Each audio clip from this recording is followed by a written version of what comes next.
여러분 안녕하십니까? 여러분 우리 맨큐의 경제학 챕터 30장 이번 시간에요. 고전화폐 화폐 이론을 볼 텐데요. 지난 시간에 이어서 B번 732페이지 한번 보도록 하겠습니다. 자, 거기 제목이 화폐 공급과 화폐 수요, 화폐 시장의 균형 이렇게 되어 있습니다. 자, 우선 앞에서 본 것처럼 인플레이션은 화폐 가치가 어떻게 변하는가 그걸 나타내는 건데 첫 번째 줄에 다시 봅시다. 화폐 가치는 무엇에 의해서 결정될까 이렇게 나와 있습니다. 화폐 가치라는 표현을 썼는데 이것도 수요 공급 곡선에 의해서 결정이 돼요. 여기 나와 있는 것처럼 이게 화폐 수요 곡선은 우하향하고요. 화폐 공급 곡선은 그냥 우상향 해도 되는데 수직으로 심플하게 그림으로 나타냈습니다. 그래서 역시 화폐 수량설 이런 거 얘기하기 위해서 역시 화폐 가치가 결정되는 것은 우리가 봤었던 수요 공급 모델을 그대로 적용할 수 있다라고 보시면 되겠습니다. 자, 먼저 여기 나와 있는 화폐 공급 어떻게 결정되는가 한번 살펴보도록 하겠습니다. 자, 두 번째 단락에 보시면 우리 챕터 29장에서 얘기를 했는데 중앙은행과 은행권 전체가 어떻게 화폐 공급량, 이게 통화량이 되는 것이죠. 통화량을 어떻게 결정을 하게 되는가? 네, 그거에 대한 얘기를 전개해 봐야 될 것 같습니다. 자, 중앙은행이 두 번째 줄에 가보시면 공개시장 조작 정책을 통해서 국채를 팔면 현금이 회수되니까 통화량이 줄어들고 국채를 사면 통화량이 증가하는 거 알 수가 있습니다. 자, 이렇게 지급된 현금이 일부라 해도 은행에 예금이 됩니다. 통화량이 증가했어. 보는 통화가 증가하게 되면 일부는 은행에 예금이 되면 은행이 지급준비금을 통해 가지고요. 예금 통화 승수가 작동하게 돼서 공개시장 조작 정책은 몇 배 이상의 큰 화폐 공급에 영향을 미칠 수가 있어요. 자, 은행제도에서 발생하는 우리 지난 시간에 봤었던 그러한 통화량의 증감 요인들 그냥 우리가 무시하고요. 통화량은 그냥 일정하다 이렇게 간주를 할게요. 일정하다고 가정하도록 하겠습니다. 이 얘기는 뭐냐면 중앙은행이 보는 통화를 늘렸다 줄였다 하거나 예금은행의 지급준비율을 통해 가지고 통화량을 컨트롤할 수 있다 이렇게 생각하시면 되겠습니다. 자, 여기서 일정하고 가정하다 해가지고 우리가 화폐 공급은 수직이다 이렇게 표현하시면 되겠습니다. 자, 그 다음에 화폐 수요에 대해서 우리가 한번 살펴보도록 할게요. 화폐 공급보다 이제 수요에 포인트 맞춰서 한번 보시면, 자, 그럼 마지막 단락 볼까요? 자, 사람들은 화폐 수요, 화폐를 얼마나 수요하려고 하는 겁니다. 얼마나 많은 재산을 유동성 형태로 보유하고 싶어 하는가. 자, 화폐는요, 우리가 현금이라 할까? 아니면 화폐는 유동성이 제일 높은 자산이라고 그러지 않았습니까? 유동성이 가장 높은 자산이기 때문에, 자, 그래서 우리가 유동성 하면 앞으로 뭐라고 생각하시면 되냐면 화폐다 이렇게 보시면 돼. 그래서 여러 가지 실물자산과 금융자산으로 우리가 재산을 보유할 수 있는데 거기서 금융자산을 화폐로 보유할 수 있고 채권이라든가 주식이라든가 이런 걸로도 보유할 수 있어요. 근데 화폐를 왜 보유하냐? 채권이나 이런 것들은 이자 수익이 있는데 화폐는 이자 수익도 없잖아. 근데 왜 보유하냐면 유동성이 높기 때문에 어디 식당 가나 어디 가나 바로바로 우리가 사용할 수 있기 때문에 그런 것이죠. 자, 결국 유동성이 제일 높은 자산이니까 화폐를 만약에 수요한다라는 거의 의미는, 자, 이게 무엇을 의미합니까? 라고 하면 사람들이 유동성을 얼마나 선호하는가를 바로 나타낸다 라고 보시면, 선호의 정도를 나타낸다 그렇게 보시면 되겠습니다. 자, 여기서 화폐 수요량을 결정하는 변수, 그건 유동성을 선호하는 게 바로 화폐라고 지금 말씀을 드렸잖아요. 그러니까 요 화폐를 선호하는, 유동성을 선호하는 영향을 미치는 요인들, 그런 것들이 바로 화폐 수요에 영향을 미칠 겁니다. 자, 몇 가지 예를 볼게요. 자, 밑에서 두 번째 줄, 사람들이 지갑 속에 넣고 다니는 현금의 양은 신용카드가 얼마나 널리 사용하는가, 그런 것들이 영향을 미치겠죠. 아니, 여러분들이 신용카드를 사용하게 되면 사실은 이거는 우리가 어떻게 보면 화폐에 들어가는 건 아니에요. 내가 밥을 먹고 신용카드로 결제를 해버리게 되면 주머니에 현금이 없어도 화폐가 없어도 신용카드사가 대신 결제를 해주고 나는 지급을 한 달 뒤로 미루는 거다 이렇게 생각하시면 되는 거잖아요. 이해 가시죠? 그러니까 신용카드가 많이 발급되면 화폐 보유는 신용카드가 증가하게 되면 증가는 화폐에 대한 수요를 어떻게 떨어뜨려요? 높여요? 떨어지지. 돈을 안 들고 다녀도 되잖아요. 하락시킨다. 이렇게 생각하시면 되겠고 그 다음에 현금 인출기 ATM기라고 할까요? 예, 오토매틱 텔러 머신 이게 만약에 있으면은 내가 주머니에 지갑에 현금을 들고 다닐 필요가 없잖아요. 그냥 필요하면 역시 마찬가지로 ATM기에 가가지고 돈을 뽑을 수가 있죠. 그러면 역시 얘도 화폐에 대한 보유 수요를 떨어뜨린다 라고 보시면 되겠습니다. 자, 그리고 다음 페이지 가보시면 첫 번째 줄에 화폐 수요량은 그게 중요한 건데 화폐를 지갑에 넣고 다니거나 이자가 낮은 요구불예금에 예치하지 않고 채권 살 경우에 그 채권으로 얻을 수 있는 이자율에도 영향을 받습니다. 자, 내가 채권을 구입하게 되면 거기에 따른 이자율을 내가 받게 되는데 쉽게 생각을 해보시면 자, 거기에도 나와 있는 것처럼 가장 중요한 게 여러분 이제 또 이자율로 해가지고 얘기를 할 겁니다. 그래서 이자율이 만약에 하락한다라고 하면 하락은 그러면 이거는 화폐에 대한 수요를 증가시킨다. 같은 맥락으로 할까요? 상승이라 할게요. 이자율이 상승한다라고 하면 이건 채권 가격이 상승은 채권 가격이 하락하는 거야. 그건 사람들이 금융자산을 보유할 때 화폐 대신 채권을 많이 사는 거죠. 그러니까 여러분들이 돈이 있어. 그럼 내가 화폐로 보유할까? 아, 이거 이자 수익도 없는데 채권을 살까 고민을 하는 거야. 근데 이자율과 채권 가격은 반비례 관계라고 그랬잖아요. 그러니까 이자율이 상승하면 채권 가격이 싸지는 거거든. 이때 채권을 사야지. 그럼 화폐에 대한 보유는 줄어들게 됩니다. 그래서 역시 요거는 반대로 화폐에 대한 수요는 감소하게 된다. 이렇게 보시면 되겠습니다. 자, 이러한 요인들이 유동성에 영향을 미치고 그게 바로 화폐 수요에 영향을 미친다. 이렇게 보시면 되겠습니다. 근데 이 중에서 또 제일 중요한 게 뭐냐면 자, 다음 단락 보시면 이런 것들도 있지만 뭐니 해도 제일 중요한 것은 바로 물가 수준이다. P라고 생각하시면 되겠습니다. 자, 두 번째 줄 화폐 사람들이 보유하는 것은 화폐가 교환의 매개수단으로서 이게 유용하기 때문에 그런 거 아닙니까? 교환의 매개수단으로서 기능을 한다라는 게 유동성이 높다 이 뜻입니다. 자, 근데 거기 보시면은 물가가 비싸게 되면 여러분 생각해봐. 내가 짜장면을 먹으려 했는데 5,000원이었는데 짜장면이 10,000원으로 올랐어. 그럼 내가 짜장면 한 그릇 먹으려면은 주머니에 1원짜리 5,000개가 있으면 됐었는데 이제는 10,000개가 있어야 된다라는 걸 알 수가 있습니다. 이해 가십니까? 자, 그래서 물가가 만약에 상승을 하게 되면은 물가가 비싸지게 되면 자, 거래를 결제하기 위해서 돈이 많이 필요로 합니다. 현금을 더 많이 보유해야 됩니다.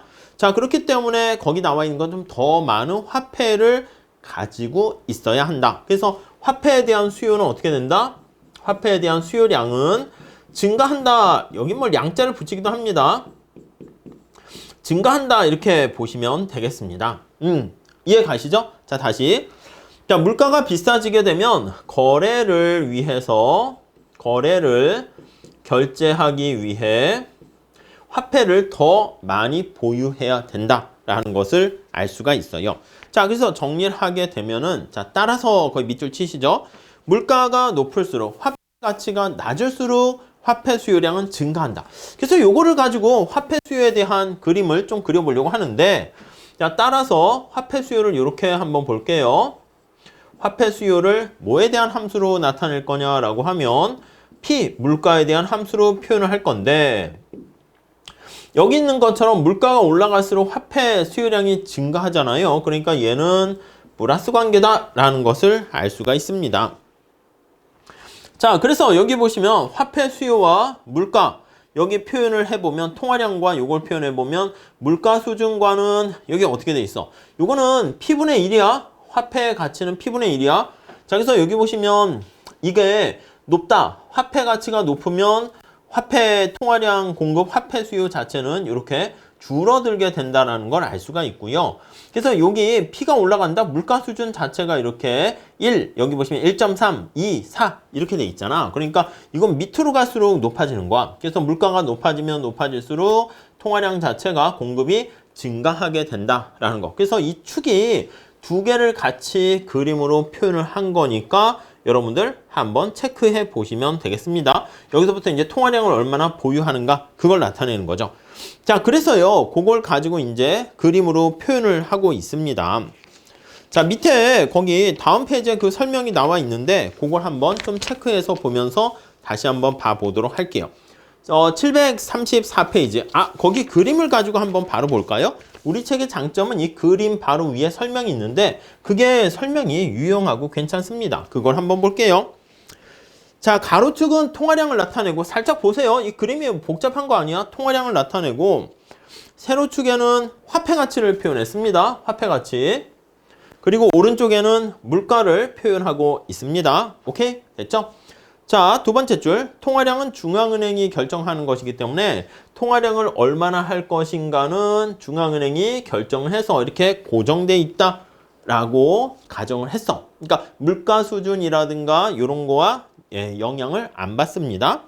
자, 그런데 거기 보시면 두 번째 줄 밑줄 치세요. 화폐 한 단위의 구매력이 낮아지면 화폐 구매력이 뭐야? 화폐 가치 아니겠습니까? 그러니까 물가가 상승하게 되면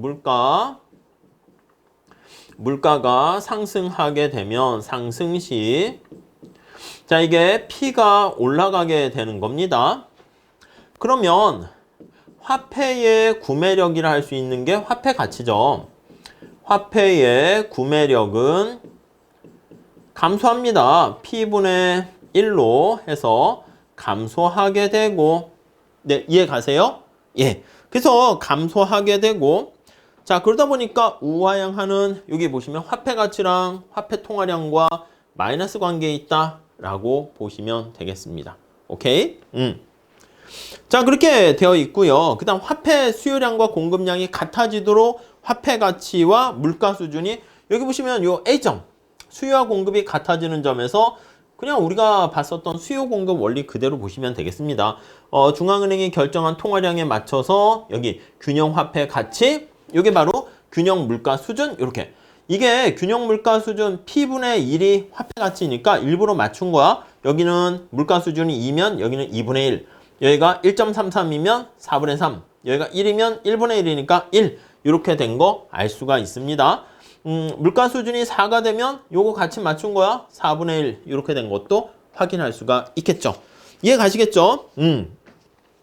자, 다음 정리를 한번 해볼게요. 요건 지울게요. 자, 지우고 다시 한번 보도록 하겠습니다. 그림 바로 위에 마지막 단락 볼까요? 지금까지 화폐 수요와 공급에 대해서 살펴봤는데 중앙은행이 공급하는 화폐의 양과 사람들이 보유하는 화폐의 양을 일치시키는 것은 무엇일까? 이게 이제 분석 기간에 따라 달라요. 그래서 거시경제학은요, 단기와 장기라는 그 개념을 좀 나눠서 보셔야 됩니다. 보통은 이 균형 이자율, 균형 화폐 고용과 화폐 공급량과 이런 것들은 단기에는 거기 나와 있는 것처럼 이자율이 굉장히 중요하지만 장기에는 답이 심플합니다. 그래서 그 이자율이 영향 미치는 건 다음에 또 볼 건데 장기에는 전반적인 물가 수준에 의해서 다음 페이지 가볼게요. 화폐의 수요와 공급이 결정돼요. 그래서 이게 그래프를 나중에 그릴 때 이렇게 그립니다. 화폐 시장에 그릴 때 미리 혹시 공부하신 분들은 뭐 생각이 날 거야. 이자율이 중요해서 여기다 이자율을 놓습니다. 그래서 이제 우리가 얘기하는 소위 케인즈 경제학에서는 이렇게 결정을 해요. 화폐 수요, 화폐 공급 이런 식으로 똑같이 얘기를 할 겁니다. 근데 장기다라고 하면 장기에는 이자율이 아니라 여기 나와 있는 것처럼 물가가 중요한 영향을 미치게 됩니다. 그래서 물가 수준이 중요한 영향을 미치게 됩니다. 그래서 여기에 그림에 나와 있는 것처럼 이거랑 똑같이 표현한다 그러면 여기 수직축이 화폐 가치니까 이거는 P분의 1 이렇게 표현을 하는 겁니다. 만약에 P라고 하면 이게 이제 우상향하는 형태가 되겠죠. 그래서 이렇게 보시면 그대로 이렇게 형태를 가지고 얘기를 할 수가 있겠어요. 그래서 단기냐 장기냐 뭐 그래서 관심 있는 변수 축이 달라져요. 단기에는 이렇게 이자율 중요하니까 그걸 놓고 장기에는 물가 수준. 이게 좀 헷갈리시면 그냥 P로 해서 그림을 뒤집어서 표현하기도 합니다. 요거 축에 표현하기도 해요. 자, 여기서 거기 한번 보시면 물가 수준이 균형보다 높으면 한번 볼게요. 만약에 어떤 균형 물가가 있는데 균형 물가 수준보다 지금 현재 물가가 높으면 이렇게 돼 있다라고 합시다. 그러니까 여기는 지금 균형 물가 수준이 2인데 더 높아서 뭐 1 아니면 여기 나와 있는 것처럼 여기 뭐 이렇게 돼 있는 거라고 할게요. 더 높다 할게요. 그러니까 4 이렇게 되겠죠? 그러니까 높게 된다라고 하면은 사람들은요, 거기 첫 번째 줄 잘 보세요. 중앙은행이 공급하는 화폐 양보다 많은 화폐를 보유해야 된다. 왜요? 그러니까 화폐 공급량보다 화폐 수요가 더 많아야 돼요. 왜냐면 물가가 비싸기 때문에 내가 밥을 먹으려고 그러면 아니 물가가 상승했으니까 짜장면 가격이 2배가 올랐으니까 주머니에 화폐를 더 많이 보유를 해야 된다는 것이죠. 따라서 화폐 수요와 공급이 같아질 동안 사람들이 화폐를 많이 보유하려고 하다 보니까 물가 수준 자체는 하락하게 된다라는 것을 알 수가 있습니다. 자, 그래서 이거 보시면 화폐에 대한 수요가 많아지게 되는 것이기 때문에 어떻게 돼야 된다? 얘가 낮아지게 돼서 어떻게 같아질 때 균형이 되는 겁니다. 지금 높은 거니까 지금은 요 상황이라 할 수 있겠네요. 이렇게. 실제 물가가 2달러 아니면 2원 이렇게 되는데 4달러 이렇게 되면은요. 지금 화폐 가치가 어떻게 되는 거? 화폐 가치는 반대로 여기 요거 점선으로 한번 연결해 볼까요? 요게 이렇게 된다고 여기 있는 것처럼 이렇게 된다고. 그러니까 지금 물가가 4달러다 그러면 4분의 1 이렇게 화폐 가치가 되는 거죠. P분의 1이 화폐 가치가 되는 거죠. 자, 그렇기 때문에 여기 나와 있는 것처럼 어떻게 해야 균형이 되겠습니까? 라고 하면 사람들이 화폐 수요에 대한 증가로 인해 가지고 화폐에 대한 여기 보시면 물가 수준 자체가 이렇게 낮아지게 되면은 그렇게 되면은 이게 낮아지면 균형으로 다시 간다라는 걸 알 수가 있습니다. 자, 거기는 이제 반대 얘기가 나와 있는데 반대는 그냥 우리 한쪽만 잘 보시면 되니까 넘어가도록 할게요. 자, 여기서 우리가 요거 말고 균형 상태 있잖아, 여기. 균형 상태가 되었다. 요거에서는 지금 이제 시장의 물가가 이렇게 균형 상태가 된 거야. 네, 그렇게 되면은 중앙은행에서 공급한 통화량, 화폐 공급량과 사람들이 필요로 하는 화폐 수요량이 정확하게 일치하게 된다라고 보시면 되겠습니다. 자, 이해 가시죠? 자, 그래서 여기 나와 있는 게 중앙은행이 공급하는 화폐 공급량과 사람들이 주어진 물가 수준에 대해서 화폐를 얼마나 보유하려고 하는가? 화폐 수요량. 우리가 봤었던 수요 공급의 원리랑 똑같다라고 보시면 되겠습니다. 자, 다시 한번 정리할게요. 이게 통화량이니까 화폐 공급량이야. 아니, 우리 이렇게 하잖아. 그냥 기본적으로 보면 여기가 상품의 Q. 이 P라고 하면 이게 뭐야? 우리가 미시경제에서 얘기할 때. 이게 사과야. 사과의 수량이다. 이렇게 표현하면 요 P가 여기서 이제 XJ랑 할게요. 여기 P랑 헷갈릴 수 있으니까. 이거는 사과의 XJ에 대한 가격 이렇게 나타낸다고요. 그러니까 이게 통화량이다 그러면 화폐 공급량이라 화폐 거래량이라 볼 수 있어. 이게 뭐라고? 여기서 P분의 1이 화폐의 가치 이렇게 돼 있잖아. 이게 P가 바로 이거래니까요.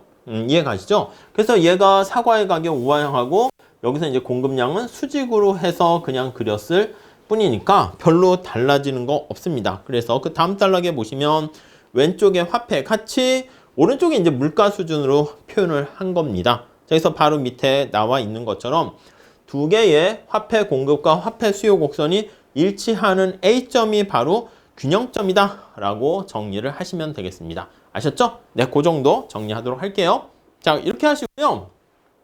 다음 시간에 이 균형 관계에서 통화량이 변화했을 때 뭐가 어떻게 달라지니 그거에 대해서 살펴보도록 하겠습니다. 자, 다음 시간에 이어서 하도록 할게요. 감사합니다.